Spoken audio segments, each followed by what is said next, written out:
दोस्तों आदाब अर्ज़ है, मैं अनीस अहमद खान हिंद वॉइस से आपसे मुखातिब हूँ।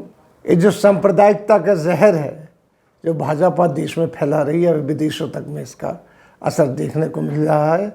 जगह जगह से कंडमनेशन आ रहे हैं।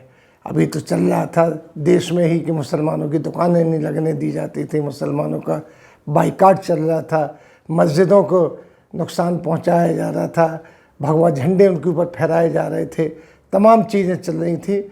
लेकिन वो देश के मुसलमान थे और सबको बर्दाश्त करते चले जा रहे थे। जब उन्होंने इस्लाम के पैगंबर सल्लल्लाहु अलैहि वसल्लम मोहम्मद साहब के ऊपर उन्होंने जो बेहुरमत की, उनकी बेइज्जती की, उनके ख़िलाफ़ बदकलामी की, तो उसका जहर सारी दुनिया में फैल गया।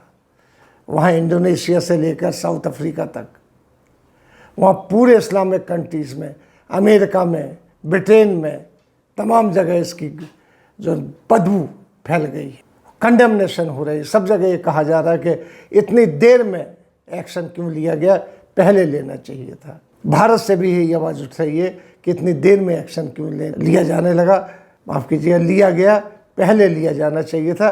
वहीं ईरान से हमारे बड़े अच्छे संबंध हैं। ईरान से उस वक्त के संबंध हैं हमारे जब तमाम जगह से इंडिया का बाइकाट हो रहा था इंदिरा गांधी के ज़माने में, और तेल की खपत कम हो गई थी, पैसा भी नहीं रहा था यहाँ के बैंक में।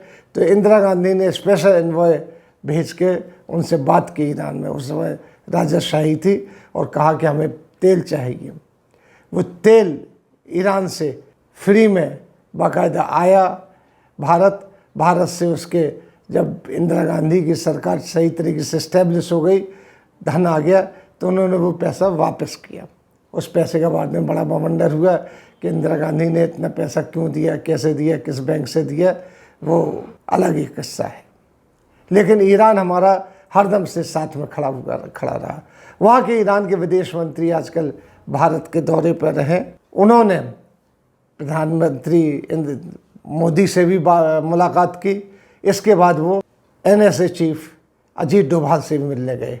उन्होंने डोभाल के सामने पूरा मुद्दा उठाया कि ऐसा कैसे हुआ, यहाँ पर पैगंबर इस्लाम की बेहुरमती कैसे हुई, क्यों हुई, ये गलत बात है, इसको दबाना चाहिए। उन्होंने बाहर निकल के मीडिया से कहा कि मैं ये पूछा, जब मीडिया ने, तो उन्होंने कहा इसकी बात हुई थी, और डोभाल साहब ने इस पर सख्त कदम उठाए। उन्होंने हमें इस बात के बताया कि कितने सख्त कदम उठाए, उनको बख्शा नहीं जाएगा जिन लोगों ने ऐसी बात कही है। तो अब बताइए कि बाहर से जो विदेश से इन्वॉय आ रहे हैं, उनके जो खैर सगाली कहते हैं, यानी मित्रता बढ़ाने के लिए जो डेलीगेशन आ रहे हैं, अब विदेश मंत्री जो आया तो उसने डोभाल से सबसे पहले बात की इसी चीज़ की। ईरान ने इसके पहले भी, जब बाबरी मस्जिद शहीद की गई थी, उस वक्त भी ये मसला उठाया था, लेकिन बड़े ठंडे तरीके से। वहीं से उसके जो डेलीगेशन वगैरह कुछ नहीं, उन्होंने एक एहतजाज का प्रोटेस्ट भेजा था, एक लेटर भेज दिया था, उसके बाद उन्होंने शांति रही। लेकिन ईरान हमारे साथ हरदम खड़ा रहा है। हमने बताया ना कि जब हमारे पास तेल की कमी हुई तो उन्होंने दिया। आज भी ईरान बार्टर पे तेल देता है, वो तेल देता है लेकिन पैसे नहीं लेता।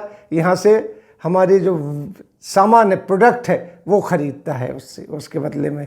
ऐसा कोई नहीं कर सकता। आज तक हो रहा है ये ईरान के साथ। उसने कभी भी हमारे साथ कोई ऐसी चीज़ नहीं की है कि जिससे हमारे देश को कोई नुकसान पहुँचे, और हरदम साथ में खड़ा रहा। लेकिन इस वक्त उनके विदेश मंत्री यहाँ आए, उन्होंने ये प्रोटेस्ट किया।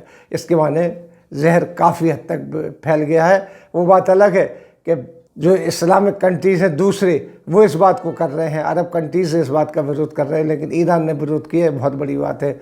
वहीं भारत के भी इंटेलेक्चुअल्स हैं, वो इसका विरोध करने लगे। जो हमारे पूर्व उपराष्ट्रपति हैं हामिद अंसारी साहब, उन्होंने भी इस बात के लिए प्रोटेस्ट किया और कहा कि मोदी जी को इसका बहुत पहले संज्ञान लेना चाहिए था। उन लोगों को बहुत पहले इस बात की जब बयान दिया था, उन लोगों के खिलाफ कोई ना कोई कार्रवाई करना चाहिए थी। देर में कार्रवाई करने की वजह से गलत संदेश गया। और आज भी टॉप ब्रास से कोई ऐसी बात नहीं आ रही, ये पार्टी कर रही है, उन्होंने कहा। और ये कहा कि इस तरीके से काफ़ी और वारदातें हो रही हैं, लेकिन उसमें भारत के मुसलमान थे वो खामोश थे। लेकिन बाहर जब बात पहुंच गई है तो काफ़ी नुकसान हो रहा है देश को, और फॉरेन पॉलिसी पे काफ़ी नुकसान हो रहा है।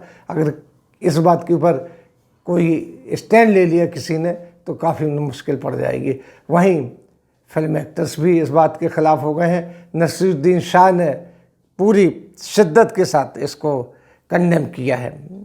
उन्होंने कहा है कि आज ऐसी हरकत नहीं हो रही है, ये मुसलमानों के साथ बहुत पहले से हो रहा है।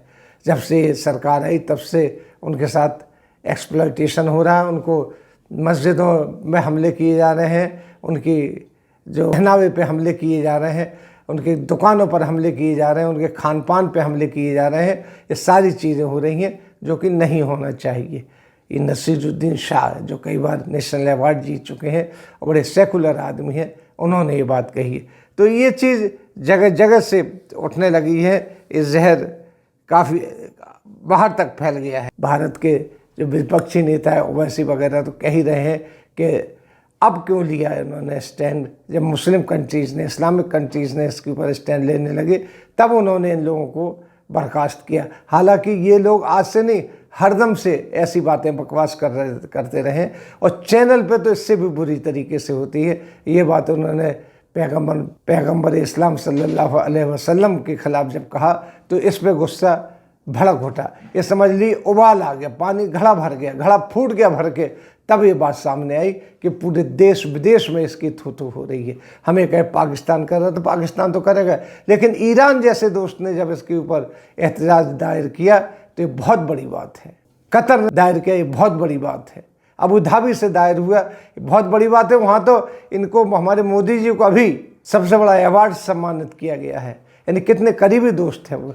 इस्लामिक कंट्रीज़ ने हरदम भारत का साथ दिया है बगैर ये सोचे हुए। कितना इन्वेस्टमेंट है ये दुबई से लेके और पूरे कंट्रीज़ का भारत के अंदर। तेल में इन्वेस्टमेंट है उनका, यहाँ पर कई चीज़ों पे इन्वेस्टमेंट किया हुआ उन्होंने, खरबों रुपए का इन्वेस्टमेंट है यहाँ पे। किसी और कंट्री ने नहीं किया, अमेरिका ने नहीं किया, और कंट्री ने नहीं किया। चीन से आपकी बड़ी दोस्ती, चीन नोच नोच के खा रहा है आपको, आपकी बॉर्डर पे अपने गांव बसा रहा है, इंक्रोचमेंट कर रहा है, उसके साथ आप लगे हुए हैं। लेकिन इनके साथ नहीं, इनके उन चीज़ों पे आप हाथ रख रहे हैं जो संवेदनशील है, पूरे देश में, पूरी दुनिया में संवेदनशील है। पैगंबर इस्लाम को कोई भी बेहुरमती करना किसी को बर्दाश्त नहीं होगी।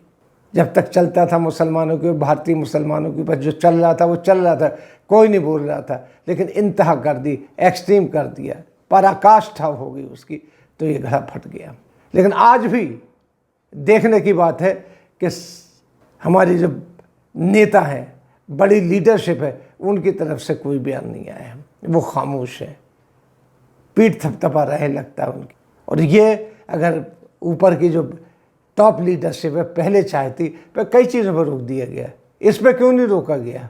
धर्म सांसद हो रही थी, उसके बाद ही सोचना चाहिए। जब कत्लेआम की बात हो रही थी, मैसाकर की बात हो रही थी, बंदूक उठाओ, तोपे उठाओ, उनके मकान गिरा दो, उनको देश से निकाल दो, ये बातें हो रही थी, तब क्यों नहीं चौंका? ये भारत की दूसरी सबसे बड़ी जनसंख्या के बारे में बात हो रही थी। अब्दुल हमीद और अशफाकुल्लाह खान की जो औलादें हैं, उनके खिलाफ ये बातें हो रही थी देश में। बहादुर शाह जफ़र ने सर कटवा दिए, उनके बच्चों को सर कट गए, देश विदेश में बदर कर दिए गए।